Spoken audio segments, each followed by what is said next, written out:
একটু আগে যেটা আমি তৈরি করছিলাম, মানে রেকর্ডটা করছিলাম, ওটা ওই সময় মিতু আন্টির ফোন আসে সুইডেন থেকে।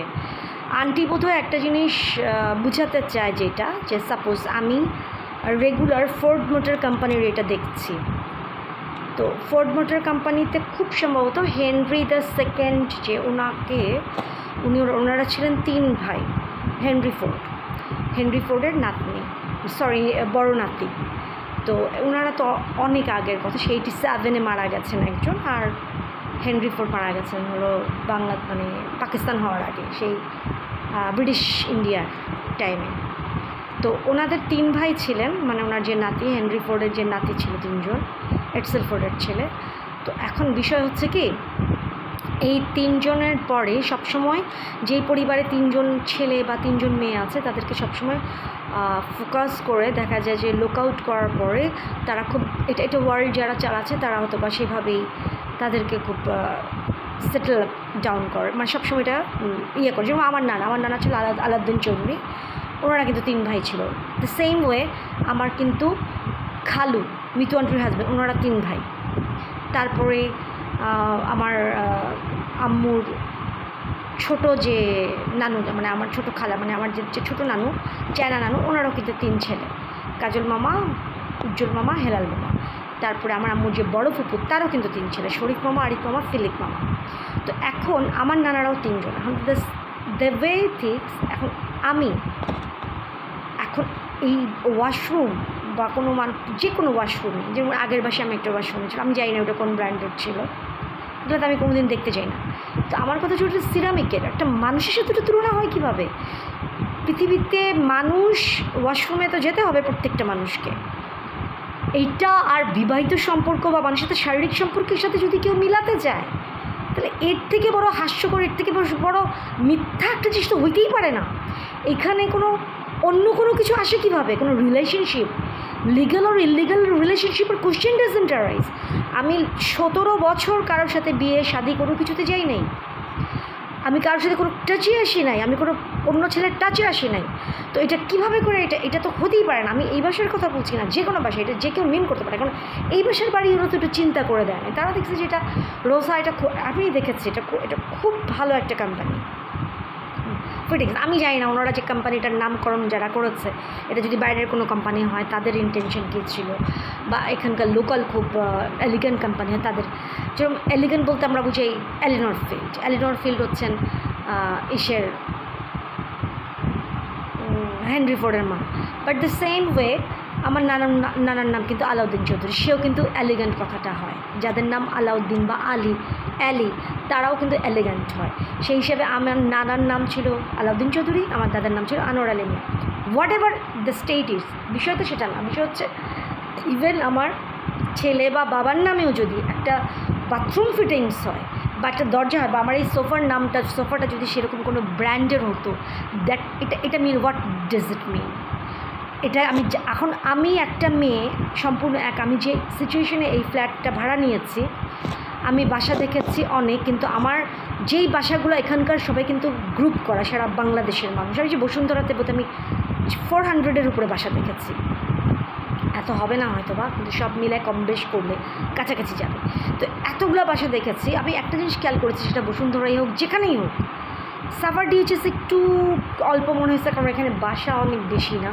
কিন্তু বসুন্ধরাতে বিশাল এরিয়া, সিভিল এরিয়াতে দেখেছি, মিরপুর ডিএইচএসে দেখেছি, ওখানে আবার আরেকটু অন্যরকম। কিন্তু সবার ভিতরে একটা জিনিস খেয়াল করেছে, ওরা সব গ্রুপ ধরে থাকে, এবং তারা এই ডেভেলপার কোম্পানি হোক বা যারা এই কনস্ট্রাকশন রিলেভেন্ট যারা বিজনেস করে, তাদের কিছু নির্দিষ্ট বিষয় কাজ করে। যেরকম তাদের যে ব্র্যান্ডগুলো এমনভাবে তারা নিয়ে আসে, আমরা যারা এই জেনারেশন, বিশেষ করে আমি হলাম আমার একটা মাত্র মেয়ে সুলতানা খদিজা আফরোজার, আর আমার আব্বুর তো আরেকটা মেয়ে আছে শুভ। তো আব্বুর আবার পরে আমার ফরিদা আম্মার সাথে বিয়ে হওয়ার পরে, এখন আমার কথা হচ্ছে যে আমরা যারা মানে এই জেনারেশনের, তাদের বিশেষ করে মনে হয় যে আমার জায়গায় যারা আছে, যারা যে ভাদ্র মাসে জন্ম, সেপ্টেম্বরে, বিশেষ করে তারা যাতে একটা স্টেপও দিতে না পারে, কিচ্ছু যাতে খাইতে না পারে, যদি মানে সব কিছু যেন একটা প্ল্যান করে কয়েক দশক ধরে, আমি বলছি না, মানে এটা একটা ভাস্ট পিপল, মানে যারা কিনা একটা নির্দিষ্ট সময় জন্মেছে বা এরকম, মানে তারা যাতে কোনো স্টেপ দিতে না পারে, তাদের সব কিছু যেন তাদের এগেনস্টে চলে যায়, এরকমভাবে তৈরি করা। এখন তারা সাপোজ একটা কথা বলি, আমি যদি ছোটোবেলা থেকে কাউকে বিয়ে না করতাম, আমি যদি সম্পূর্ণ একা থাকতাম, আমি লাইফে কোনো ছেলে মানুষের ধারে কাছেও যেতাম না, তাহলে কি হতো? তাহলে কি তারা এই জিনিসটা করতো? এই জিনিসটা তারপরেও তো হতো। তারপরে কেন? এটাকে ধরানোর জন্য যে না তুমি ঠিক আছে, একটা মানুষ জন্মগতভাবে একা থাকতে পারে না তাদের, বা কারোর সাথে রিলেশনশিপ করাটা অন্যায় না, বা এটা কোনো চ্যালেঞ্জ করার কোনো ওয়ে না যে আমি কারোর সাথে আমার কোনো রিলেশন নাই, আমি একা থাকি, এটা কোনো বিশাল কোনো ক্রেডিটের বিষয় না। কিন্তু ডিসক্রেডিট হতো না। তার থেকে বড় কথা, ডিসক্রেডিট ক্রেডিটের বিষয়টা আসে না। প্রথম যে বিষয়টা আসে যে একা, সে একাই, যার কোনো হাজব্যান্ড নাই বা কেউ, সে কিন্তু একাই।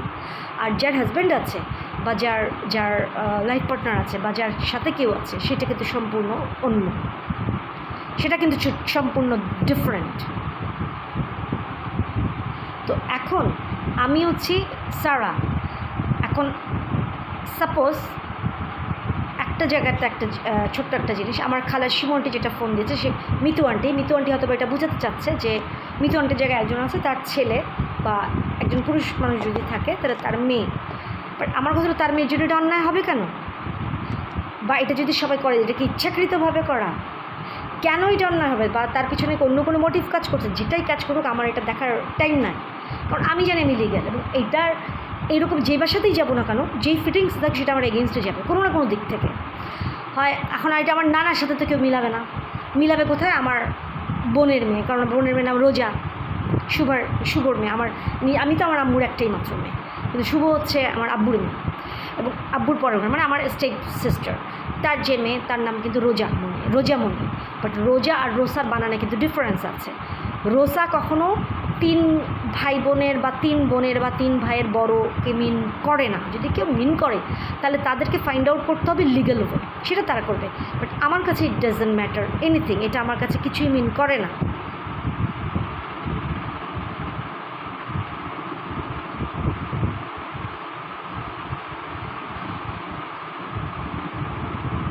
তো কারণ হলো আমার কাছে এটা শুধুমাত্র, যেহেতু আমরা জন্মেছে মানুষ হিসাবে এবং আমাদেরকে খেতে হয়, এটার জন্য রেস্টুরেন্টে যেতে হয় অথবা বাসায় রান্না করে খেতে হয়।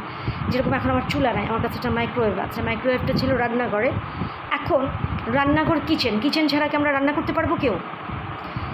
আমার খালুর নাম কচি আঙ্কেল, আমরা কচি আঙ্কেল বলি, এমদাদুল হক বোধ হয়, খুব সম্ভবত এমদাদুল হক, আঙ্কেলের নাম কচি। আর আঙ্কেলের নাম কচি, কিচেনের সাথে কী সম্পর্ক তার? কচি অর্থ হচ্ছে ইয়াং বুঝায়। এবং ভেরি ইন্টারেস্টিং, আমি যখন ছোট ছিলাম, আমাদের যে ভাদ্রমা, সেটাকে কিন্তু ওই যে নাজিয়া হাসানের একটা ছিল, সেটার নাম হলো ইয়াং তারাং। নাজিয়া হাসান এবং জোয়েব, তারা কিন্তু এক ভাই এক বোন। এটাকে বলছে ইয়াং তারাং, মানে এটা ইয়াংয়ের একটা ভার্সন।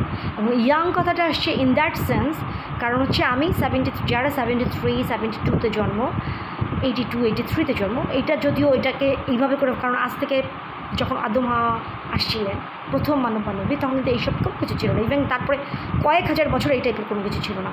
এগুলো খুব রিসেন্ট, মানে লাস্ট few thousand years তো ওয়ার্ল্ডের বিভিন্ন রকমের জ্ঞানী ব্যক্তি আছে, পণ্ডিত ব্যক্তি আছে, যারা এক এক রকমের আইডিয়া বা মানব জাতির ক্লাসিফিকেশনের মাধ্যমে বিভিন্ন রকমের নিয়ে আসছে।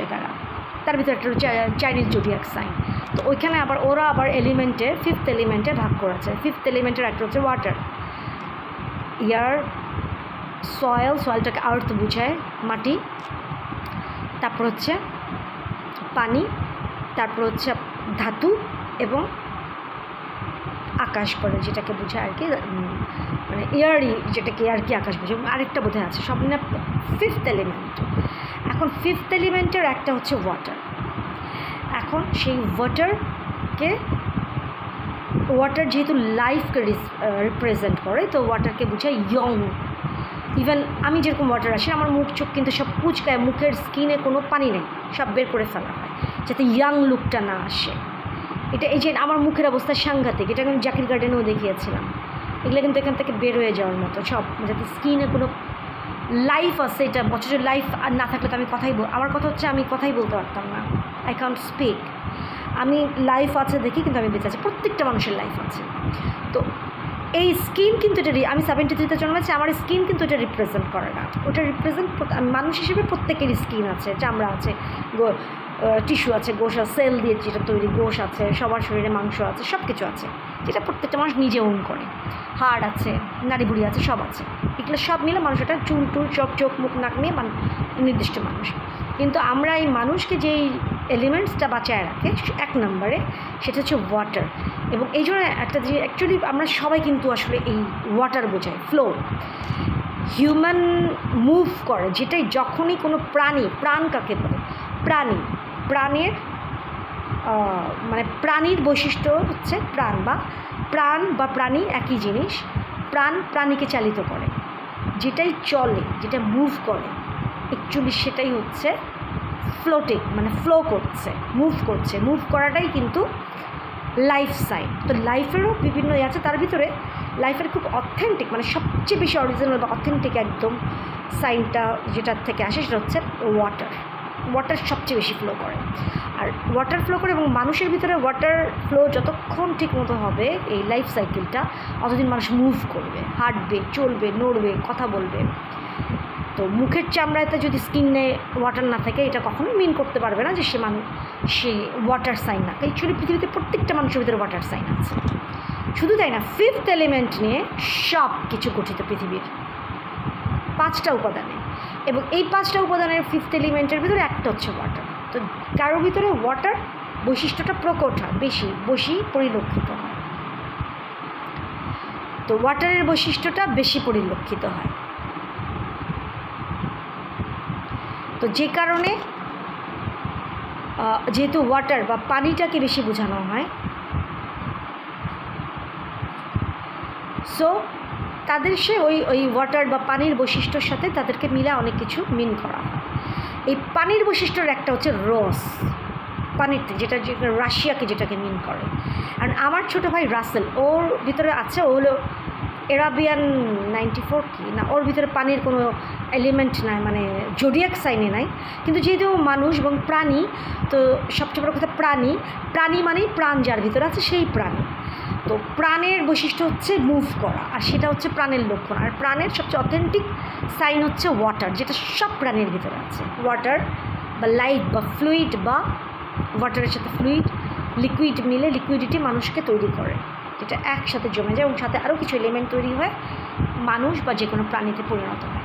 তো এই ওয়াটার সাইন থেকে রস কথাটা আসছে, রস থেকে হলো রসা। তো এটার জন্যই বাথরুম ফিটিংসের নামটা কিন্তু দিয়েছে। এখন এই রসা নামের সাথে যদি কারোকে মিলে, যেমন আমার কাছে যেমন এটা আমার সাথে মিল, কিন্তু তার মানে এই না যে আমি এটা সিনামিকের আইটেমের সাথে যোগ দেবো, নেভার এভার, কখনো না।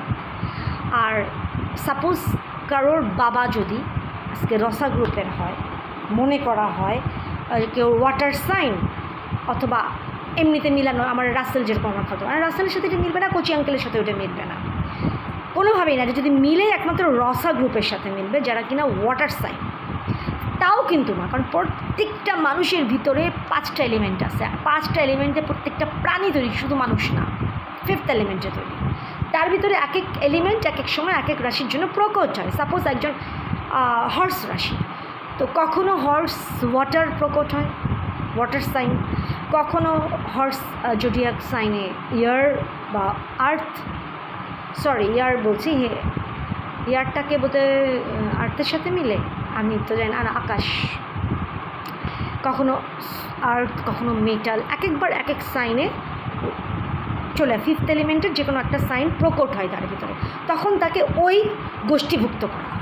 কিন্তু তার মানে এই না যে ওইটা দিয়ে আমরা একটা জিনিস তৈরি করলাম। সাপোজ এই যে সিরামিকের যে কোনো বাথরুম ফিটিংস হোক, বা আমার এই যে সোফাটাই ধরি, বা এই বিল্ডিংয়ের দরজা বা ওয়াল,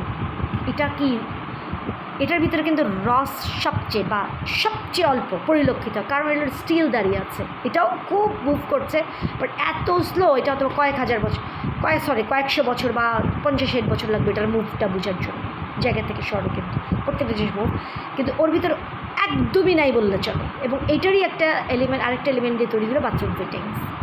ওয়াল কিন্তু মুভ করছে না, আর আমরা কিন্তু খুব দ্রুত মুভ করছি। প্রাণের বৈশিষ্ট্য বা লাইফের বৈশিষ্ট্য, 5th এলিমেন্টের বৈশিষ্ট্য সবচেয়ে বেশি প্রাণীদের ভিতরে দেখা যায়, কারণ তারা মুভ করে। এর ভিতরে যারা মুভ করে, এর ভিতরে আবার কারোর ভিতরে আর্থের সাইনটা বেশি বোঝা যায়, কারোর ভিতরে মেটালেরটা বোঝা যায়, ধাতু, কারোর ভিতরে এয়ার বোঝা যায়, কারোর ভিতরে ওয়াটার, কখনো এক একজনের এক একটা বেশি পরিলক্ষিত হয়। তো সেটার উপরে হয়তো তারা এটা ক্লাসিফিকেশন করেছে, কিন্তু এই জিনিসটাকে কেন্দ্র করে কিভাবে এটা ডাউন করার চেষ্টা করা হয়, কিভাবে। তো এখন হচ্ছে কি, আমি তো এটা বলছি ইসের, তো যেটাই হোক, যেই অবস্থাই হোক, তো হোয়াটএভার, মিতু আন্টি ফোন দেওয়ার পর আমি এটা মিতু আন্টির সাথে একটুখানি বলছি, আর বলতে পারলাম না। আমার কথা হচ্ছে, আমি যেই বাসাটাই ভাড়া নিতাম না কেন, এই ধরনের একটা ঘটনা ঘটতেই পারত। সাপোজ এইটার জন্য যদি কেউ এখন আমাকে, আমি এখনও বাথরুমে যাইনি, আমি বাথরুমে যেতে হবে যে কদিন আছে এই বাসায়, না 1 বছর 2 বছর যাই থাকি, আমার তো ইচ্ছা আরও 8-10 বছর থাকার, কারণ এর ভিতরে শুধু ইনারেট সেট যদি যেতে পারি, এটা ছাড়া এখান থেকে মুভ করার খুব একটা ইচ্ছা নাই। কিন্তু এই ওয়াশরুমে যাওয়ার পরে যদি কোনো গোষ্ঠী বা কারো যদি মনে করে যে এটা আমার জন্য ইললিগাল কিছু হয়েছে, তারা যদি মনে করে, বা এটা করে তারা যদি ইভেন পানিশ করতে চায়, যেটা ডিরেক্টলি করবে না, তারা কিন্তু করতে পারবে না। বা আমার সাপোজ এমনিতেই মৃত্যু হয়ে গেল, কেউ কোনো কিছু করতে চায়, আমার এমনিতেই মারা গেলাম, কখনোই এটার সাথে কানেক্টেড না। এবং এটার জন্য আমার আল্লাহ হোক, আমি মুসলিম, আমি আল্লাহ বিশ্বাসী, নো ওয়ান ক্যান, কারণ 1400 বছর আগে তো এগুলো ছিলই না, এই টাইপের কোনো প্র্যাকটিস ছিলই না, আর আমি তো এগুলো প্র্যাকটিসে ইনভলভই হই না। কারণ মানুষ জন্মা হলো সব ধরনের, আমাকে খেতে হবে, ড্রেস পরতে হবে, চলতে হবে, বলতে হবে, চাকরি করতে হবে, টাকা আর্ন করতে হবে। তো এই কথাটা বলাটা কি অন্যায় কাজ? এটা কি ভুল? আমি বেঁচে থাকলে আমাকে দরকার, আমি একা একটা মেয়ে, আমি আসছি, আমার জিনিসপত্র সমস্ত একা বেঁধে আমি একা আসছি, কেউ আমাকে সাহায্য করে না। শুধু একটা যেমন তেমনভাবে আমি একটা ট্রাক পেয়েছিলাম, সে ট্রাকটা নিয়ে, যেই ট্রাকটা ব্যবস্থা করে দিয়েছে আমার ভাইয়ের মাধ্যমে, আল্লাহ ওর ভালো করুক বা ওর পিছনে, যদিও লেবাররা প্রচণ্ড দুর্ব্যবহার করেছে, মানে প্রচণ্ড বলতে হলো, তারা জিনিসপত্র নিয়ে আসছে, কিন্তু আমার আলমিরাটার নিচটা ভেঙে ফেলছে, আলমিরা, 2টা আলমিরারই, বিশেষ করে যেটা এটাতে পড়ে যাচ্ছিলো, ইট দিয়ে এটাকে বন্ধ করা হয়েছে। তো এটা আবার নিচে কাঠের, অটোবিকে বলে এটার কাঠের তক্তা এনে নিচে সেট করতে হবে, তারপরে এটা ইট সরাতে হবে। তো এই অবস্থায় আছি এখন, আল্লাহ দেখা যাক। এদিকে মিতু আন্টিরা যদি এখন এই জিনিসটা, কারণ এটা কিন্তু মিতু আন্টি শিমনটিকে বুঝতে হবে, যেখানেই যাই না কেন এই জিনিসটা প্রকট হতো, এটা কখনোই বন্ধ করতে পারতো না, নেভার। আর এটার জন্য 1-0 করার তো প্রশ্নই আসে না, কোশ্চেন ডাজন্ট আরাইজ। আমার হিউম্যানিটি কেন, কারোর হিউম্যানিটি এখানে ব্রেক করার কোনো সুযোগ নাই। আর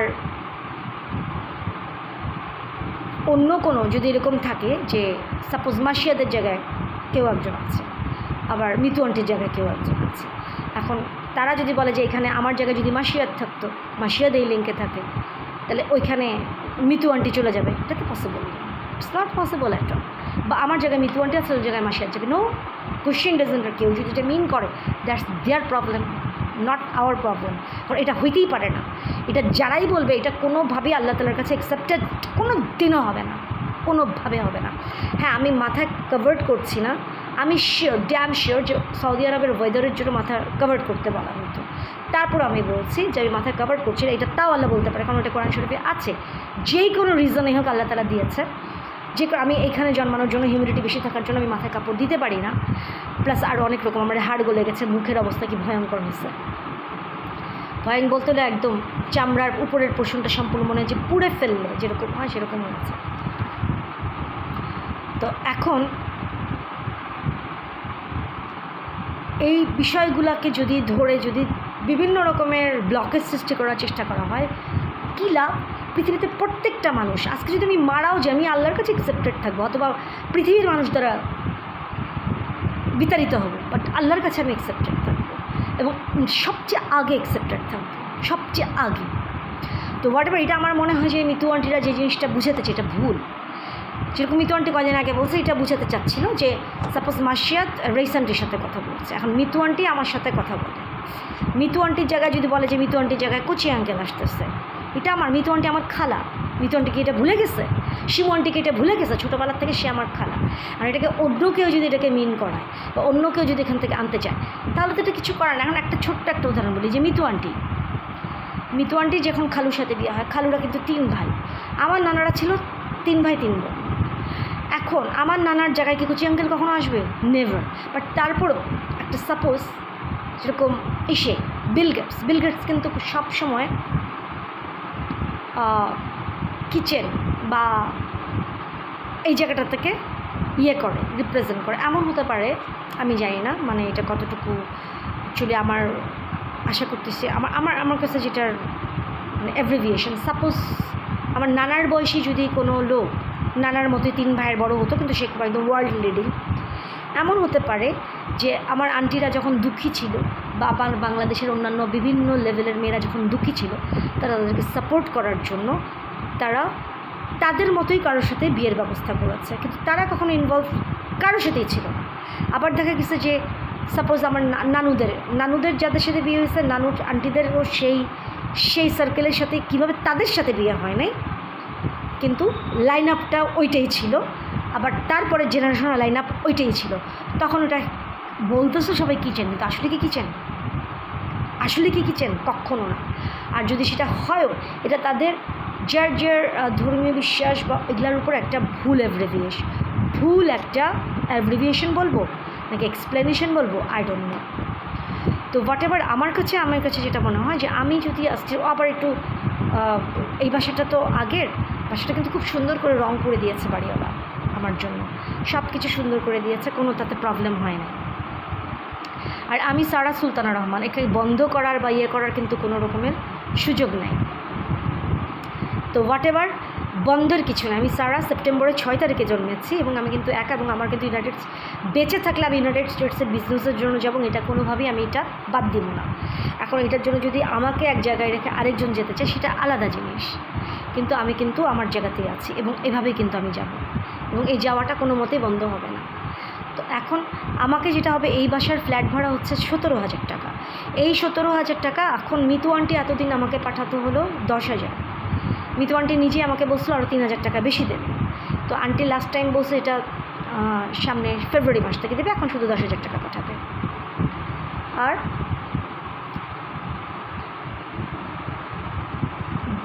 10,000 টাকা দিবে প্রতি মাসে, আর আন্টির ফ্ল্যাট ভাড়াটা তো দিচ্ছে, এটা তো আমি না নিলে আরেকজন নেবেই, তো ওইটা আমি নিচ্ছি। এখন এইটার উপরে বেস করে কিন্তু আমি বাসা ভাড়া নিতে আন্টিরা আগে বলেছে, এবং আন্টিরা যখন সাভারের ভিডিও চেয়েছে, যখন আমি প্রথম আসি, মিতু আন্টি কিন্তু নিজে ফোন দিয়ে তারপরে বলছে আই ডোন্ট নো, তারপরে কোনো কারণে যদি তারা ডিসিশন চেঞ্জও করে, আমার মনে হয় না।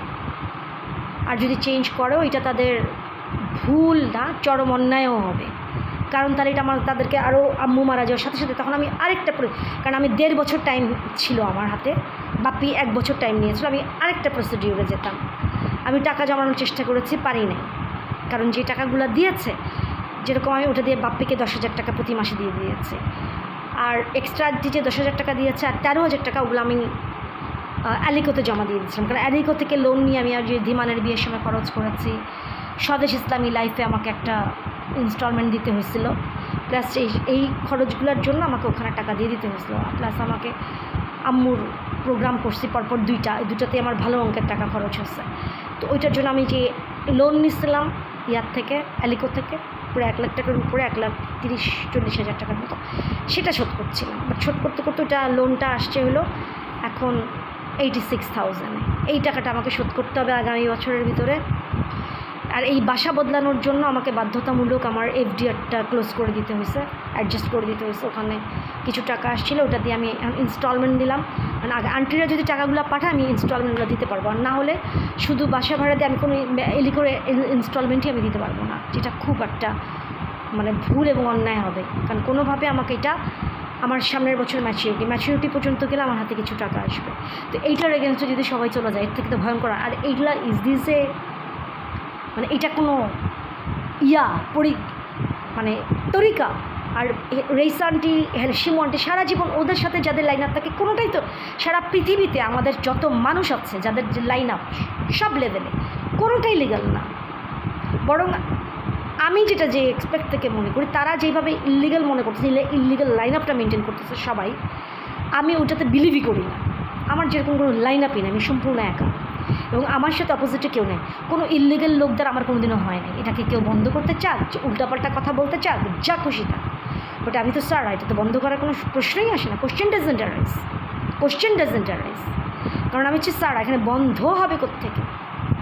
দিস ইজ সারা সুলতানা রহমান। আপনি হ্যাঁ, FBI বাংলাদেশের যারাই সেপ্টেম্বর মাসে জন্ম, ভাদ্র এবং সেপ্টেম্বর মাসে, তাদেরকে FBI বলা হয়। এর পিছনে অন্য, সেটা সবাই, আমি একা না। That is different. তার মানে এই না যে তার ভিতরে ফিক্সড প্রাইস আছে, ফিক্সডের ভিতরে প্রাইস চলে যাবে, নেভার নেভার। প্রাইস ঠিক মতোই, প্রাইস হচ্ছে মূল্য, যেটা কিনা সব কিছুর ভিতরেই আছে। তো হোয়াট এভার, আমি 4-5 দিন মানে অমানসিক খাটাখাটনির পরে সব কিছু গুছিয়ে আমি এখানে আসছি। এখন আস্তে আস্তে সব কিছু মেনটেন করছি। আমি জানি না কীভাবে কী হবে, আল্লাহই বলতে পারে। বাট এখন আমাকে যে জিনিসটা মেনটেন করতে হবে সেটা হচ্ছে আমার কোনো হাজব্যান্ড নাই, আমার কারোর সাথে কোনো রিলেশনশিপ নাই। এখন আরেকটা জিনিস হচ্ছে এই বাসার যেটা এগ্রিমেন্টটা ঠিক ওই 2 নম্বর রোডের যে 55 নম্বর বাসা যেটা আমি নেওয়ার কথা ছিল, সেই বাসাটা কিন্তু এই সেম এগ্রিমেন্ট পেপারটাই আমার মনে হয় ওদের যে সৈনিক সেই বোধহয় দিয়ে গেছে। কিন্তু আমি শিওর এটা কি জুবাইর ভাই দিয়েছে, আই ডোন্ট হ্যাভ। কারণ এটা যদি দিত তাহলে এয়ার ভাইস মার্শাল একে আহসানুল হক, ওনারটা তো অন্যরকম, একই জিনিস ইংরেজিতে ছিল, ওটা ইংলিশ ফর্মেটে, এটা বাংলা ফর্মেটে সেম।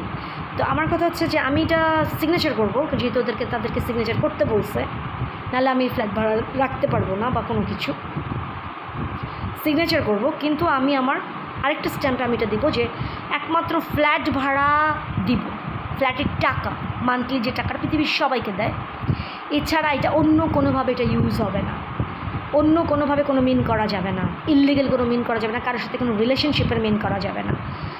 এবং এটার জন্য যদি আমাকে 2 দিন পরে মরেও যেতে হয়, আমি জানি এনারা ক্যান্টনমেন্টের no one will do this, কারণ ক্যান্টনমেন্টের ওরা সম্পূর্ণ এটার সাথে জড়িতই না। আর আর্মি, বাংলাদেশের আর্মি খুব রিজিড, তারা কখনো এই বিষয়গুলোতে হাতছাড়া করবে, মানে ইন্টারফেয়ার করবে না। আর আরেকটা জিনিস কি, বাংলাদেশের আর্মিটা টোটালি, বাংলাদেশের সারা পৃথিবী সবার আর্মি হচ্ছে পেন্টাগন আন্ডারে। পেন্টাগন যদি নিজেকে ইগল বলে, ইউরোপ এবং আমেরিকা মিলে সব যত আর্মি আছে, যতগুলো আর্মি ক্যান্টনমেন্ট আছে, আর্মি অর্গানাইজেশন, সব কিন্তু ওটার আন্ডারে। পেন্টাগন এবং ইউরোপ কান্ট্রি, যে ইউরোপিয়ানরাই তো আমেরিকাতে গিয়েছে, তখন তারা পেন্টাগন তৈরি করেছে, এবং একসাথে লাল নীল যেটাই হোক না কেন, ডাজেন্ট ম্যাটার। তো ওনাদের যে চেইন অফ কমান্ড এবং সব কিছুতে এই বিষয়গুলো আসে, কিন্তু এর ভিতরে দেখা যায় যে অনেকে, যেরকম পেন্টাগনে অনেক কিন্তু সিআইএ যারা, তারা কিন্তু তাদের যে লিডিংয়ে যারা আছে তারা কিন্তু সিঙ্গেল, তারা কোনোদিন বিয়ে সাথে করে নাই, নান বা ন্যান যাদেরকে বলা হয়। তো ন্যানরা কিন্তু কখনো বিয়ে করে না, কিন্তু তারা কিন্তু ওয়াশরুমে যাচ্ছে, তাদের কিন্তু খেতে হচ্ছে, তাদের সব কিছু। বাট তারপরে খেলেও তাদেরকে যখন তারা ক্লেম বা ব্লেম করছে কেউ যে হ্যাঁ ইউ আর ডুইং দিস, বা তাদেরকে এই চুক্তিতে আসতে হচ্ছে, চুক্তিতে আসতে বলতে হচ্ছে তাদেরকে টাকা দিতে হচ্ছে, বা জব এগ্রিমেন্টে যে জব চাকরি চুক্তিতে যেতে হচ্ছে, যেটাকে এগ্রিমেন্ট বলা হয়। কিন্তু তারা কিন্তু ওটা হচ্ছে লিগাল এগ্রিমেন্ট, লিগাল চুক্তি, যেটার ভিতরে কোনো শারীরিক, মানসিক বা বৈবাহিক কোনো রকমের কোনো কিছু আসবে না, নেভার এভার, কোনো দিনও আসবে না। যেমন আমার ভাই মাসিয়াত, ও কেন এই জিনিসটাতে আসবে? ওর যা কিছু আছে এভরিথিং ইজ লিগাল। আমার কাছে এগুলো কোনো লজিক্যাল না, কিন্তু এটা যদি অন্যদের কাছে লজিক্যাল মনে করে এবং তারা যদি এটার এগেনস্টে যায়, এটা তাদের বিষয়। বাট আমি মনে করি যে এটা একদমই না, এবং I will fight up to my last breadth. এটা শেষ করে, এটা আমি কখনোই I never will allow this. কারণ আমি হচ্ছে স্যার, এবং আরেকটা জিনিস হচ্ছে, সাপোজ একটা ইপিজেড আছে এখানে, প্লাস আমাদের যেরকম পার্টেক্স গ্রুপের সিটি ব্যাংক, ওখানে আমার অ্যাকাউন্ট আছে, এমটিভি স্কয়ার গ্রুপ আছে, ওনাদের উপরে যদি আমেরিকা ইউরোপ থেকে যদি প্রেশার আসে, ইউরোপ এবং আমেরিকা থেকে, বা তাদের প্রতি ঠিক প্রেশার বলবো না, ডিরেকশন থাকে যে তারা বিভিন্ন এগ্রিমেন্ট বা চুক্তিপত্রে তাদেরকে যাইতে হবে। দেখা গেছে ওনাদের ভিতরে অনেকে বিয়ে শাদী করে নাই, জীবনের মেয়ে একটা ছেলে চেহারা পর্যন্ত দেখে নাই, মানে একটা ছেলে মানুষকে সে বলতে পারবে না, বা একটা ছেলে আছে যে মেয়ে মানুষকে বলতে পারবে না, মহিলাকে বলতে পারবে না, তারপরে তাদেরকে ওই চুক্তিতে আন্ডারে যেতে হচ্ছে। কিন্তু তার মানে এই না যে তার যেটা পার্সোনাল যে কমিটমেন্ট সেটা ভুল হয়ে যাবে বা শেষ হয়ে যাবে বা নষ্ট হয়ে যাবে, ওরা ঠিক মতোই থাকবে। ওটা যদি ঠিক মতো না থাকতো তাহলে পৃথিবীতে কোনো দিনও 2টা জিনিস আলাদা করতে হতো না, কারণ আমার তো হাজব্যান্ড নাই, আমি তো একা থাকি। সো কোশ্চেন ডাজন্ট অ্যারাইজ, এই বাসায় আমি সম্পূর্ণ একা থাকি, তো এখানে এরকম হওয়ার তো কোনো সুযোগ নেই, সম্পূর্ণ এটা ভুল। তবে এটা নিয়ে প্র্যাকটিস যদি কেউ করেও, সেটা যারা করবে, কিন্তু আমার দ্বারা এই প্র্যাকটিসটা হবে না, বা আমার মাধ্যমে এটা যাবে না। সেটা যদি আমি এখন এই বাসায় চুক্তিপত্রে সাইন করিও তো তো আমি এখনও ওয়াশরুমগুলোতে যাই নাই, রুমগুলো সব ঠিক আছে, তবে বেসিন ওটা এটা আগের থেকে, এটা প্রত্যেকটা পুরান বাসাতে এটা হয়। যেরকম আমাদের ওই বাসাতে ওইটা হচ্ছে বেসিনের ইয়াতে, আমরা জাকির গার্ডেনের বাসাটা বেসিনে লিক করতো। তো এইটা আর এটা একটু, এটা যেহেতু আমি প্রথম উঠেছি, এটা আমার হাত দিয়ে হয়নি, এইটা উঠার পরে এটা দেখেছি, এই দুটো একটু ঠিক করে দিলে ভালো হয়। আর ওয়াশরুমগুলোতে সব ঠিক আছে, কিন্তু ওয়াশরুমগুলোতে যে জিনিসটা সেটা হচ্ছে, আমি জানি না, আমি তো যেহেতু যাই নাই, এটা ফ্লাশ আমার কাছে মনে হচ্ছে যে হয়তো বা প্রবলেম আছে। তো এটা না গেলে বোঝা যাবে না, এটা আল্লাহ বলতে পারে। বাট পানি টানি আর বাকি সব এক্সিলেন্ট, ফিটিংস তো অসাধারণ, বিশেষ করে ঝর্ণা, তারপরে এই যেটা কল পানি আসার সব কিছুই খুব অসাধারণ। কিন্তু যতই হোক সেই বিষয়টা আর কি যেটা দেখতে হবে, যে খুব একদম যে একটা খুব এক্সপেন্সিভ তা না, কিন্তু সিম্পলের ভিতরে খুব সুন্দর একটা সেটিং।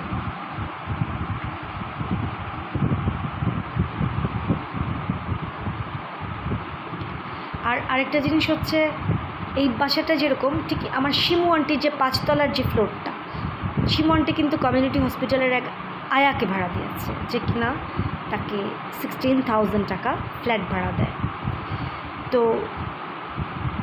কিন্তু ভদ্রমহিলা ভীষণ মানে ইন্টেলিজেন্ট, নট অনলি একটা যোগ্য মহিলা। তার 6টা মেয়ে বোধ হয়, তার ভিতরে বোধ হয় 1টা না 2টা মেয়েকে সে মেডিকেলে পড়াচ্ছে, ডাক্তারি পড়াচ্ছে মেয়েকে। তো আমি মনে করি এরকম মা হওয়া ভাগ্যের ব্যাপার, এবং আন্টি খুব ভালো কাজ করেছে যে তাকে ভাড়া দিয়েছে, এটা খুব ভালো কাজ করেছে। কারণ যার মেয়েরা ডাক্তারি পড়তেছে এর মতো বড় জিনিস আর ভালো জিনিস হয় না। আর আমাদের যে 3 তলা যে টিচার, সে তো অসাধারণ। আর এই বাসার যে টাইলসটা পুরো শিমু আন্টির বাসার টাইলসের মতো 5 তলার। দরজাগুলো একটু ডিফারেন্ট, কারণ দরজা তো সব জায়গায় একরকম হয় না, বাট একই কোয়ালিটি, কিন্তু ডিজাইনটা আলাদা। আমার 3 তলায় যে আমি দরজাটা দিয়েছি, মেইন দরজা ওটা একই, কিন্তু ভিতরের যে অন্য দরজাগুলো আবার আলাদা। সেটা হলো আমার নানুর সময়, অনেক আগের আমার নানু যেটা দিয়েছিল। এই বাসাগুলো হয়েছে হলো এই কিছুদিন আগে। এই বাসাটার বয়স হলো 4-5 বছর। আর এই ইভেন আমি যে দরজাটা দিয়েছি তার থেকেও এই বাসাটা পরে হয়েছে। 4-5 বছর মানে 19-20 বা 21 হয়েছে এই বাসা।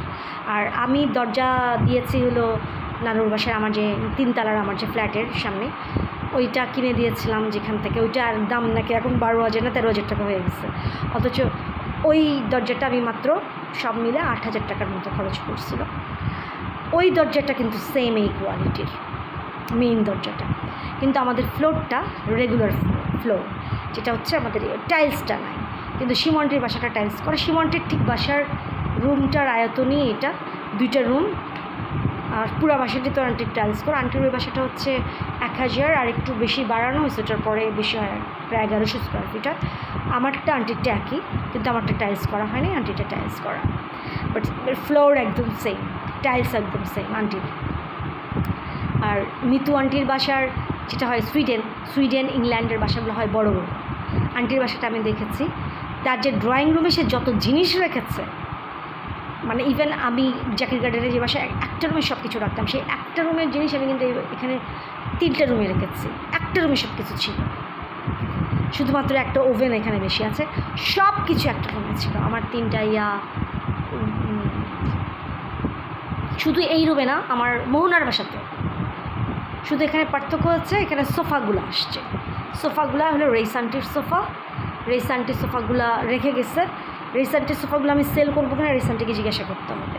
তবে এখন আছে যখন থাকুক, রেইসান্টি আসলে কখনো বাসা নিলে আমি দিয়ে দিব আন্টিকে।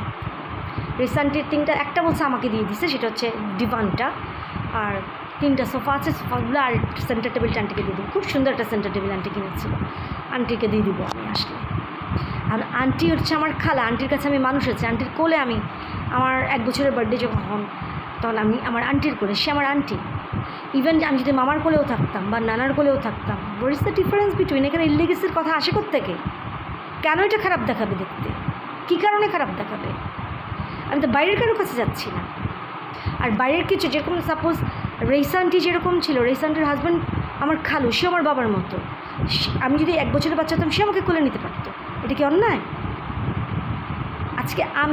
আজকে আমি আমার এই যে মেজর হারুনের ভাইয়ের ছেলে হলো, আমি আমার বিয়ের কয়েক মাস আগে 1993-তে, আজ থেকে 33 বছর আগের কথা, 33 কি না 32, 23 তো 32 বছর আগের কথা। তো 32 বছর আগে বাচ্চাটার জন্ম হয়েছিল, নাম হলো আলামিন। তো তখন ছোটো ছিল, আমি কিন্তু বাচ্চাটাকে কোলে নিতাম। তো এটা কি অন্যায়? এর মতো হেভেনলি জান্নাতি বিষয় তো হইতেই পারে না, বাচ্চারা সব ফেরেশতা। আর একটা মেয়ে যখন 17 বছর সব ধরনের ছেলেপামি সব কিছুর থেকে দূরে, আর বিশেষ করে আমি জানি না, অনেকে আছে বিয়ে করে না কিন্তু অন্যান্য ক্রিটিক্যাল চিন্তাভাবনাতে থাকে। আমি এগুলো থেকে সম্পূর্ণ 100% অ্যাওয়ে ফ্রম দিস, আমি একদম বাইরে। তো এটা প্রশ্নই আসে না, question doesn't arise to get. তবে আমার মিতু আন্টির জন্য সবচেয়ে বেশি লাভ হচ্ছে, মিতু আন্টি কিন্তু আমাদের যে আর্মি চিফের জায়গায় কিন্তু মিতু আন্টি আর শিমন্টি থাকতে পারে, বিশেষ করে মিতু আন্টি। কারণ আর্মি চিফের মিসেস যে সারা কামালিকা ভাবি, উনি হচ্ছে জেনারেল মুস্তাফিজের মেয়ে। উনি 99-এ গিয়েছিলেন কিনা জানি না, কিন্তু 99-এ যে আমাদের প্রোগ্রামে যেখানে প্রাইম মিনিস্টার শেখ হাসিনায় গিয়েছিলেন, আমি কিন্তু 2জন প্রাইম মিনিস্টারের প্রোগ্রামে অ্যাটেন্ড করেছি, খালেদা জিয়ারও when she was prime minister, এবং Sheikh Hasina when Sheikh Hasina was prime minister. এটা 1999-এ ছিল, আর 1995 হলো খালেদা জিয়া। দুটার প্রোগ্রামেই কিন্তু আমি ছিলাম, দুটাই হাই টেবিল প্রোগ্রামে আমি ছিলাম। তো 99-এ যেই প্রোগ্রামটা ছিল ওইখানে কিন্তু জেনারেল মুস্তাফিজ তখন বাংলাদেশ আর্মির চিফ, ওনার বড় আমাদের বর্তমান চিফের। এখন আঙ্কেল আর আন্টি কিন্তু ওনাদের একটা কপি করতে পারে, এটার প্র্যাকটিস করার মানে এই না। আবার আমি এটাকে করতাম, কিন্তু আমাকে অ্যালোন করতে হবে, আমাকে দুজনের জায়গাতেই প্র্যাকটিস করতে হবে, যদিও ওনাদের ধারে কাছে আমি না, কিন্তু মানুষ প্র্যাকটিস করতে পারে ধারে কাছে না হলেও। তো ঠিক সেরকম আমার যদি মেজর হারুনের সাথে সংসার হতো, বা আমার যদি কন্টিনিউ সংসার হতো, তাহলে মেজর হারুন তো মেজরই থাকতো, কারণ ও তো স্টাফ কলেজ করে নাই। আমি একটা মেজরের ওয়াইফই থাকতাম, এবং মেজরের ওয়াইফ হিসেবেই ওর সাথে আমার ডিভোর্স হয়েছে, এবং উনি রিটায়ার করছে মেজরের ওয়াইফ হিসেবে। তো এখন আমার কথা হচ্ছে, আমি যদি আর্মিতে থাকতাম, সে উনি ছিলেন তখনও মেজর জেনারেলের মেয়ে, মানে মেজর জেনারেল, লেফটেন্যান্ট জেনারেল, এখন তো 4 স্টার জেনারেল হয়, তখন তো লেফটেন্যান্ট জেনারেল, 3 স্টার, এবং একটা বোধ হয় শাপলা, আমি নট শিওর, আমার মনে করতে হবে। আমি আগেগুলো খুব মার্ক করতাম যখন 15 বছর, 1993 থেকে 2008 পর্যন্ত, কিন্তু 2008-এর পর থেকে তো 17 বছর এগুলো একদম কানেক্টেড নাই। কিন্তু আর্মি থেকে তো বাদ দেওয়ার কোনো সুযোগ নেই, এখন আনঅফিসিয়ালি আর্মিতে আছে। ঠিক সেভাবে আমার আন্টিরাও কিন্তু আনঅফিসিয়ালিভাবে থাকতে পারে, মিতু আন্টি আর আঙ্কেল কিন্তু এই জায়গাটা থাকতে পারে। ইভেন মাসিয়াদ ওইটা প্র্যাকটিস করতে পারে। মাসিয়াদ হচ্ছে রাখি ভাবির মেয়ের নাম তো মাসিয়াদ। তো মানুষ কিন্তু এই যে লাইন আপে কিন্তু চলে আসেই, জেনারেশন টু জেনারেশন, সেখানে আমার কিন্তু এর থেকে আউট হয়ে যাওয়ার কোনো সুযোগ নাই, আবার ইন হয়ে যাওয়ারও সুযোগ নাই। আমি আমার জায়গা থেকে প্র্যাকটিস করবো, ওরা ওর জায়গা থেকে করবে, আমি একা সেভাবে। সাপোজ রাখি ভাবি ভাইয়া দুজনের জায়গাতেই আমি থাকবো, আমাদের চিফ ভাবি দুজনের জায়গায় আমি থাকবো। আবার যে ওনাদের একজন সোলজার আছে, সে সোলজার এবং সোলজারের মিসেস, সেখানেও আমি থাকবো, কারণ প্রত্যেকটা মানুষ চেইন অফ কমান্ড। আজকে সোলজারদের জায়গায় ওখানেও কিন্তু চিফের মিসেসের পুরো সেট আপটা আছে, আমাদের চিফ এবং চিফ ভাবির, এবং সোলজারদেরও অনেক কিন্তু সেট আপ ওনাদের ভেতরে আছে। কারণ পৃথিবীতে টপ থেকে লো থেকে টপ সব কিছু অ্যাকচুয়ালি একই সুতায় বাঁধা। অ্যাকচুয়ালি মানুষের কোনো ভেদাভেদ নেই, আমরা সবাই এক। বাট তারপরে কিছু জিনিস আলাদা করা হয়। আর আমার বিষয় হচ্ছে, আমি বাইরে বাসা নিলাম না, এটার পিছনে কিন্তু রিজন এটা না যে ডিওএইচএসে, এটা কিন্তু মিতু আন্টি নিজেই বলেছে তুমি ডিওএইচএসে বাসায়, এই জন্য কিন্তু আমি আরও নিয়েছি। আর আরেকটা রিজন হচ্ছে, আমি সাভার একটু দূরে থাকতে চেয়েছি। আর এখানকার বাসাগুলো হয় কি, অনেকটা আমাদের জাকির গার্ডেনের আশেপাশে কিন্তু এরকমই হয়ে গেছে, কিন্তু দোকানপাট ছাড়া। এখানেও একটা পানের দোকান করছে, মানে জাকির গার্ডেনের মতো করেই। কিন্তু ইউজুয়ালি যেটা হয় যে ডিওএইচএসের ভিতরে সিকিউরিটিটা তো মেইন না, কারণ এখন আমি মনে করি বাংলাদেশের প্রত্যেকটা জায়গায় সিকিউর। স্যাটেলাইট কানেক্টেড হওয়ার পর থেকে বাংলাদেশের সব জায়গায় সিকিউর, কারণ সারা পৃথিবীতে এখন এআই ডমিনেটেড। তো পুরো একটা দুনিয়ার সব কিছু কিন্তু এখন সিকিউর। আমি যেখানেই থাকতাম উইথ সিকিউরিটি আমি থাকতাম, সিকিউরলি আমি থাকতে পারতাম। বাট সেটার জন্য আমি যাই না, আমি আসছি এখানে কেন, এখানে একটা নির্দিষ্ট ফর্মেটে, সাপোজ আমার ওয়াশিং মেশিনের যেখানে জায়গা আছে, আমি একটা ওয়াশিং মেশিন চালাই, তারপরে আমাকে চালাতে আমি নিচে বসতে পারি না, আমার পা ভেঙে গেছে, তো আমি আরও নিচে বসতে পারবো, আমার এই ডান পাতেও আমি ব্যথা পেয়েছি। আর একদমই নেই, আমার তো একটা ওয়াশিং মেশিন লাগে, তো যে এটা এখানে ওয়াশিং মেশিনের জায়গা আছে, ফ্রিজ রাখার আলাদা জায়গা আছে, কিচেনটা এই বাসার খুব ভালো। সব বাসায় আবার এত সুন্দর সেট আপ না, কিন্তু এই বাসার কিচেনটা খুবই ভালো, একদম ওয়েল ডেকোরেট। তারপরে আমার এই রুমগুলোও, বাথরুম, এভরিথিং, রুম থেকে শুরু করে। তো এই যে বাসাটা, এটা কিন্তু ডিওএইচএসের সব বাসায় এরকম। এটার জন্য যে এরকম বাসা কিন্তু বাইরেও আছে, বললাম তো শিমন্ডির বাসাটাই এরকম। শিমন্ডি যেটা আমাদের 103 নয়াটলের উপরে পড়েছে, কিন্তু 103 নয়াটলেতে গেলাম না কেন, কারণ আমি যদি আজকে আমার ভাড়াটে যে তায়াব আঙ্কেল, ওনাদেরকে যদি বলি আপনারা চলে যান আমি উঠবো, উঠা যায়, কিন্তু উঠলে যেই প্রবলেমটা হবে যে প্রথমে সেটা হচ্ছে আমার ওয়াশরুমটা আগে ঠিক করতে হবে, যেখানে প্রায় 40-50 হাজার টাকার খরচ আছে, যেটা আমি এখন করতে পারছি না। তার জন্য আমাকে 2026-এর জুন পর্যন্ত আমাকে টাইম নিতে হবে, কারণ আমার এটা হয়ে গেলে তারপরে মিতু আন্টির 4তলা ফ্ল্যাটটাতে উঠা যেত। কিন্তু সেটার জন্য সারা বাসা ঠিক না করি, ফ্লোর যেরকম হয় হোক, কিন্তু বাথরুমটা ঠিক করতে হবে, নাহলে আমি থাকতে পারবো। আর আরেকটা রিজন হচ্ছে, থাকেই নাই যখন, থাকেই না একবারে বিল্ডিংটা, আল্লাহ যদি আমাকে এখন যদি দুনিয়া থেকে চলে যেতে চলে গেলাম, আল্লাহ যদি আমাকে জীবিত রাখেন, ইনশাল্লাহ 2030-32-এর ভিতরে আমরা কাজে হাত দিব। পুরো বাসা যদি, আর আমাদের রোডটা এত সুন্দর করে ফেলছে যে ওইখানে যদি আমরা ডেভেলপার তো দেন, আমরা রিকনস্ট্রাক্ট যদি নাও করি, তাও ছোটো রোড, কিন্তু রোডটা এত সুন্দর করে, যেখানে একটা টাটা ন্যানো গাড়ি ঢুকে চলে যাবে। আমরা যদি নিজেরা টাকা দিয়ে যদি ওই 3 কাঠার উপরে যদি আমরা 10তলা পর্যন্ত করে যার মতো, টোটাল তো 8 জন, ফ্লোরগুলো অনেকগুলো ফ্লোর করে নিই, 10তলা বাড়ি চাইলেই করা যাবে সবাই মিলে যদি টাকা দিয়ে, তাহলে কিন্তু আমার অংশে যে টাকা ফ্লোরটা আসবে ওটার 50% ফ্ল্যাট কিন্তু আমি সেল করতে পারবো। কিন্তু প্রবলেম হচ্ছে ওই জায়গায় রিকনস্ট্রাক্ট করতে গেলে প্ল্যান পাস করাতে হবে, যেটা কিনা অ্যালাউ করবে না, কারণ রাস্তা যেই ফিটটা হয়তো সেই রাস্তাটা ওখানে নাই। তো এই জন্য আমাদের ওখানে কয়েকটা প্লট নিয়ে নতুন করে সম্পূর্ণ রাস্তার সাথে কানেক্ট করে নতুন করে একটা বাড়ি করা ছাড়া আর কোনো দ্বিতীয় কোনো বিকল্প নাই। তো ওই সময় যখন বাড়ি নতুন করে আমরা অ্যাপার্টমেন্ট করি আর বাড়ি করি, যেটাই করি আমরা 20-22 তলা করি, যতটুকু করি, তখনই আমি ওখানে যাব। তার আগে আর যাবো না, যেহেতু যাচ্ছি না। যদিও আমি কিন্তু যখন পিক সিটিতে ছিলাম তখন কিন্তু আমি একবার একটা 1তলা বাসা দেখেছিলাম, ওই বাসার মধ্যে কিছুদিন আগে আমি পেয়েছিলাম, কিন্তু প্রবলেম হচ্ছে ওই বাসাতে এই বাসায় ফ্ল্যাট ভাড়া আছে, আরেক বাসায় ফ্ল্যাট ভাড়া আছে, মানে 1তলা বাসা পুরো একটা 1 বিঘার ভিতরে।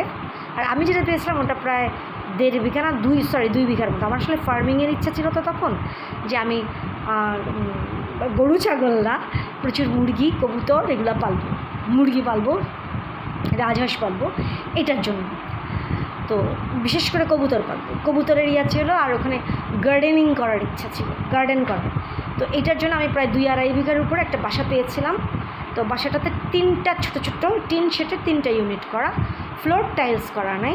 কিন্তু ওই বাসাটা আমি লিজ টাইপের নিতে চাচ্ছিলাম, যে একবারে 10 বছরের জন্য যদি আমাকে ওরা ভাড়া দিত, তাহলে হয়তো বা আমি ওদের বাথরুমটা আর আমার রুমটা ঠিক করে নিতাম, আমি বসে চলে যেতাম, তাহলে আমার জন্য সুবিধা, কারণ আমি নিচে বসতে পারি না, আমার জন্য ওয়াশরুম কনস্ট্রাক্ট করা খুব জরুরি। তো হোয়াট এভার, এখন যেই ওইখানে তো বাসা ভাড়া নেওয়া হলো না, পরে পিঙ্ক সিটিতে আমি নুরুন্নার আন্টির বাসাটা ভাড়া নিয়েছিলাম, তো নেওয়া হয়েছে। এখন আবার এই বাসাটাতে আসছি, এখানে অনেকগুলো রিজন কাজ করছে। সবাই মিলে জিনিসটা বোঝাতে চাচ্ছে যে আমি কেন ডিওএইচএস থাকতে চাচ্ছি, আমার থাকা উচিত না, যেহেতু মেজর হারুনের সাথে আমার ডিভোর্স হয়েছে। কিন্তু ইজ দ্যাট লাইক দ্যাট? যদি আমার কারোর সাথে বিয়েও হয়ে যেত মেজর হারুনের সাথে ডিভোর্স হওয়ার পরে, তাও আমি বাংলাদেশের আর্মির বাইরে না। ওরা একবার নাম এন্ট্রি হয়ে গেলে কখনও তারা আমার বাংলাদেশের আর্মির বাইরে না। আরও আছে বিষয়, বর্ন আমি সেপ্টেম্বরে জন্ম নিয়েছি, তো সেই হিসাবে আমাদের বাংলাদেশ মিলিটারি একাডেমিতে আছে ভাটিয়ারিতে। I am not telling that's go to me, এটা সবাই বাংলাদেশের, বাট তার মানে না যে তার জন্য আমাকে ডিওএইচএসে থাকতে হবে। কিন্তু এখানে স্মৃতিসৌধের পাশে, ক্যান্টনমেন্টের পাশে, গলফ ক্লাবের এত কাছে, এরকম বাসা তো আমি আর পাবো না। এই জন্য আবার ফ্ল্যাট ভাড়াও কম, এখানে মাত্র 70,000 টাকা সব মিলায়। যেখানে কিনা আমি একটা বাসা দেখেছিলাম সিটি সেন্টারের পিছনে, বাসাটা এরকম সেম, এর থেকে একটু বড় হবে এই বাসাটার চাইতে। এই বাসাটা খুব সুন্দর সিটি সেন্টারের পিছনে, কিন্তু ওইটাখানে সিটি সেন্টারটা ছাড়া কিন্তু আর কিছুই ছিল না। ওখানে সিটি সেন্টারটাই কাছে শুধু, এছাড়া কিন্তু আর কিছুই ছিল না কাছে।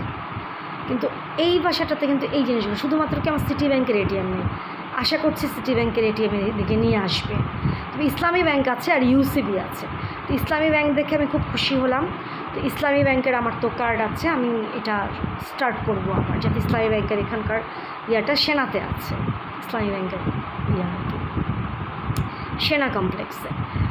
তো এটা আমি অ্যাক্টিভেট করতে পারবো। তবে তারপরেও আমি চাই যে সিটি ব্যাংক চলে আসুক, সিটি ব্যাংক আর এমটিবি দুটোরই আসা উচিত, দেখা যাক। বাট আমি এই কয়দিন বাঁচবো কি না আল্লাহ জানে, বাট যে কয়দিন আছি, আর আল্লাহ যদি আয়ু রাখে, তাহলে আল্লাহ যদি আয়ু রাখে এবং রিজিক রাখে, তাহলে অবশ্যই 10 বছর 12 বছর 15 বছর থাকতে পারবো। আমার তো ইচ্ছা আছে যে আমরা যদি 30-32 মানে এখন তো 26, প্রায় 4-5 বছর যদি পরে যদি নানুর বাসার কাজে যদি হাত দিতে পারি, এর ভিতরে যদি আমি বিজনেসটা এক্সিকিউট করতে পারি একটু ধৈর্য ধরে, নানুর বাসার কাজে যদি হাত দিতে, নানুর বাসাটা যদি কমপ্লিট করতে আরও 4-5 বছর লাগবে, তার মানে এখন থেকে আরও 10 বছর পরে ওখানে যখন অ্যাপার্টমেন্ট হবে, ওখানকার আমার ভাগে যেটা আসবে তার অর্ধেকটা সেল করে দিয়ে আমি এখানে একটা ফ্ল্যাটই কিনে নেব, অনলি ফর দ্য লোকেশান।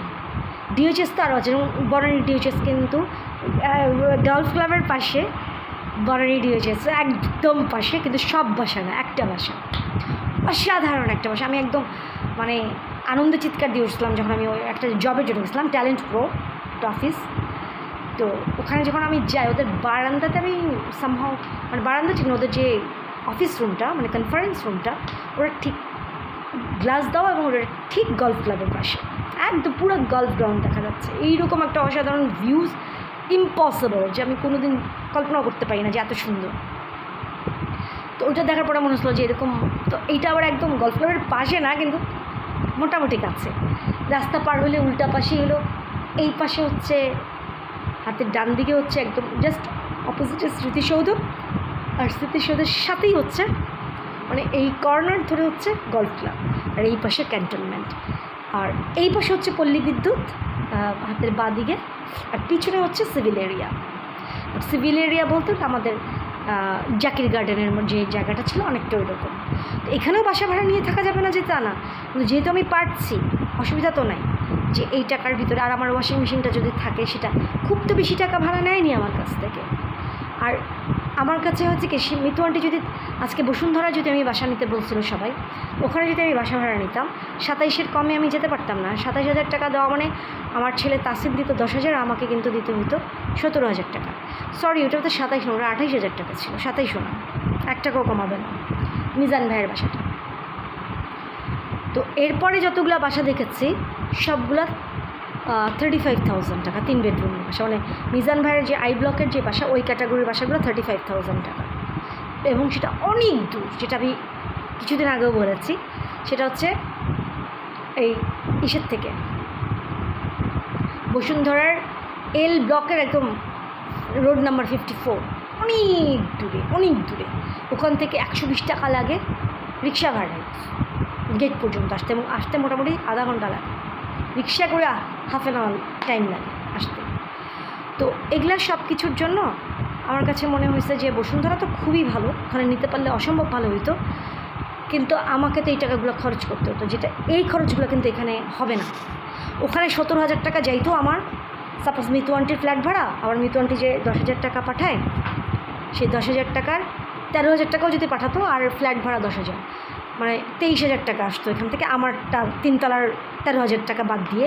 এই 23,000 টাকার থেকে 17 থেকে 18,000 এবং আরও বেশি বিল, এখানে যেমন এই বাসায় বিল আসবে, বিল সহ আমাকে 20,000 টাকা ওখানে খরচ হতোই। আর এখানে হবে হতো বা 17 তো, আর 1,000 বা 1,500, মানে এখানে হবে হলো 17-18,000 টাকা। তার মধ্যে 20,000-এর পরে আবার ভাড়া লাগতো, যে টাকাটা আমার কাছে ছিল না, রিক্সা ভাড়া, আমি এত দিতে পারতাম না। এখানেও যে লাগবে না তা না, কিন্তু এখানে শীতকালে আমি এখান থেকে যে সব কিছু হাঁটা, হেঁটে হেঁটেই যাওয়া যাবে। যদিও আজকে আমি রিক্সা নিয়েছি, কারণ আমার অসম্ভব মাথা ব্যথা, 5 দিন অমানসিক খাটাখাটনির পর সব প্যাকেজগুলো করেছি। আমি তো দরজা বন্ধ করে দিয়েছি, আরেকদিন আমি দেখাবো, কালকে পরশু যদি আসতে পারি আবার অনলাইনে, অবশ্যই আমি দেখাবো। এতগুলা মানে সব মিলে প্রায় 7টা থেকে 8টা কার্টুন, এবং সুটকেস 3টা, আলমিরাগুলো খালি করতে হচ্ছে।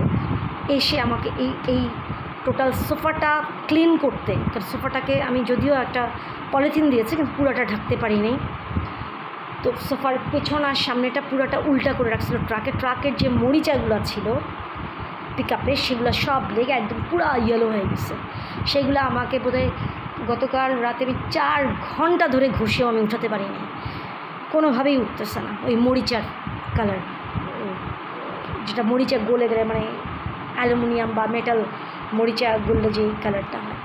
তো এইটার পিছনে এইটা আজকে আমি মাইক্রোওয়েভটা অন করলাম। প্রথমে রান্নাঘরে রেখেছিলাম, রান্নাঘর থেকে আমি ডাইনিং রুমে এনে অন করলাম।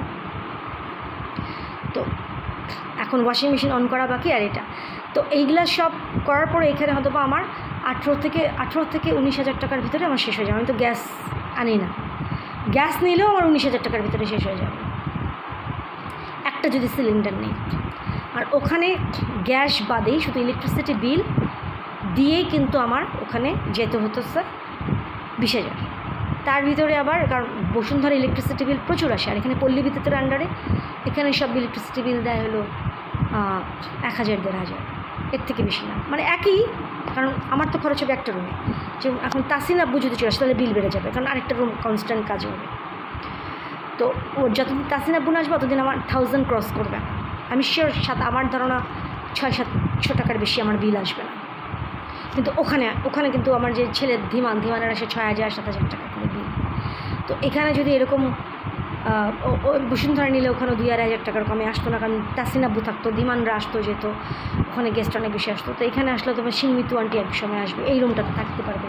2টা রুম নিয়েছে, সবগুলো রুমে এর মধ্যে একটা তাসিন আব্বু আসলে আপাতত থাকলো, মিতু আন্টি আসলে তাসিন আব্বু গেস্ট রুমে গেলো, এখানে আসলো মিতু আন্টি। বাট এই রুমে একটা ফ্যান কিনতে হবে, ওই রুমে একটা ফ্যান কিনতে হবে। এগুলো যে কবে করবো আল্লাহ জানে, আস্তে ধীরে ইনশাল্লাহ ইচ্ছা আছে। তো যেটাই হোক আল্লাহ করে সবাই দোয়া করেন, আমি নিজেও আমার জন্য দোয়া করছি যাতে আমি সব ওভারকাম করতে পারি, আস্তে আস্তে সব ঠিক হয়ে যায়।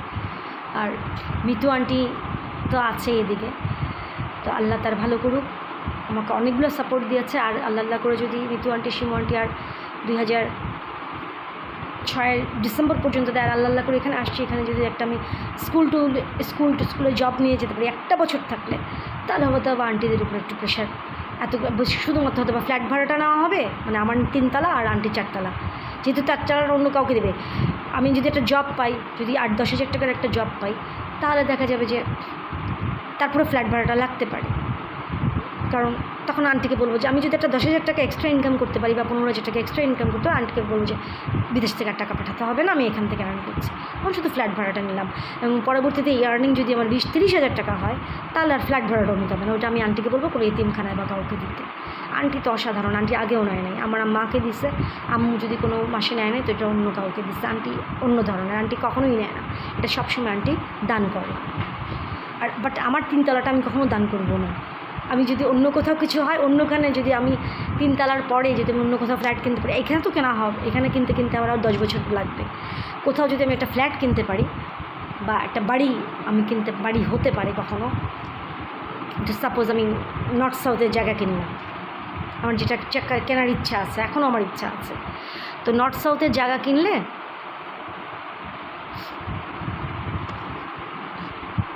নর্থ সাউথে যদি জায়গা কিনতে পারি, তখন ওখানে কিন্তু টোটাল 2টা, ওখানে একটা